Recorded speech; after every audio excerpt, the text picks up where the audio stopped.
நாட்டுக்கோழிலாம் எங்கே கிடைக்கிது? கிடைச்சா வாங்கி கொடுங்க.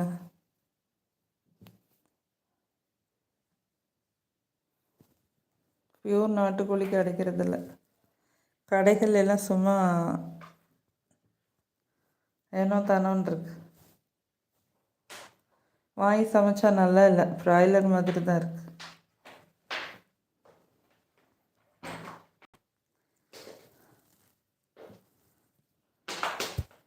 வெற்றி எங்கள் ஊரில் ஒரிஜினலாக இருக்குதா? ஓகே.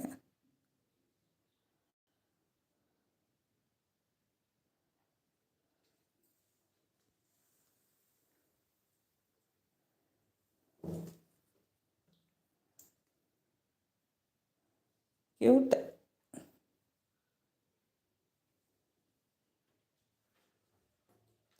கதவை எப்படி திறக்குது பாருங்க.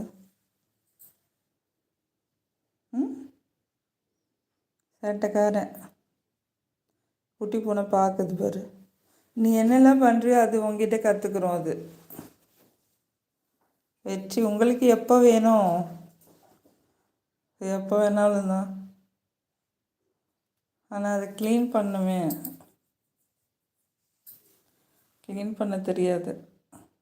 அதுதான் க்ளீன் பண்ணி கொடுத்தா அதுக்கப்புறம் வாட்டி வதக்கி வச்சிருவேன். நல்லா உப்பெல்லாம் தடவி.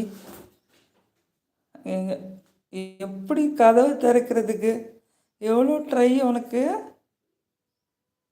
வெளியே போகணுமா? டைகர்மா எவ்வளோ அங்கெல்லாம் நாட்டுக்கோழி?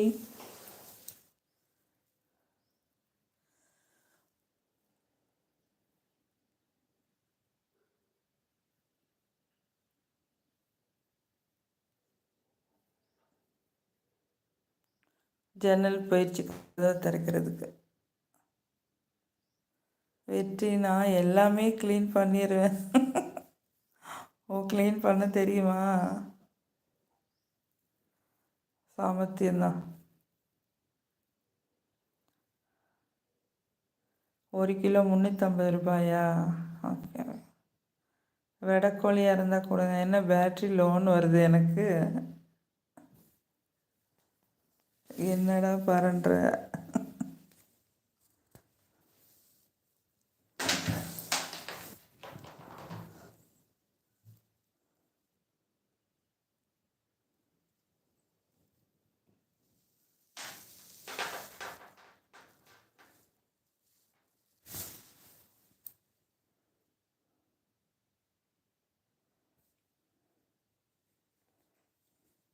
எங்கன்னு சொல்லுங்கள், ஒரு நாள் வந்து வாங்கிக்கிறோம்.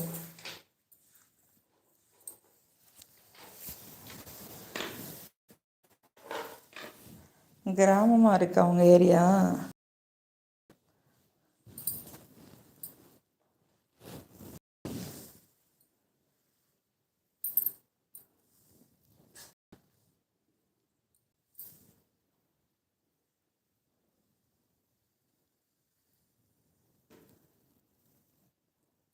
பிடிச்சி இழுக்குதுப்பா. செம டேலண்ட்டு. அவன் பார்க்குறான் உட்காந்து. எங்கள் அம்மா கூட நீ விளையாடிட்டுருக்க அப்படின்னு. வறண்டி எடுடா சேலைய. நெகத்தில் அப்படி கிழிக்கிறான். வெற்றி எங்கள் ஊர் கிராமம் தான். Okay okay. கிராமத்தில் இடம் இருந்தால் இடம் எவ்வளோ?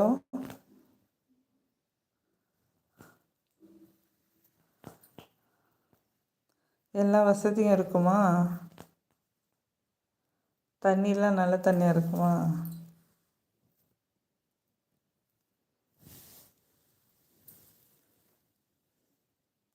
கிராமத்தில் இடம் வாங்கி வீடு கட்டணும்னு ஆசை. அதாவது கிராமம்னா ரொம்ப கிராமமாக இருக்கக்கூடாது. டிரான்ஸ்போர்ட் வசதி இருக்கணும், ஈஸியாக போயிட்டு வர மாதிரி. மற்றபடி எல்லா ஃபெசிலிட்டிஸும் இருக்கணும். காய்கறி மார்க்கெட் அந்த மாதிரிலாம் எல்லாமே கிடைக்கணும். அந்த மாதிரி இருக்கணும். நல்ல இடம் இருக்கணும், தோட்டம் போடுற மாதிரி.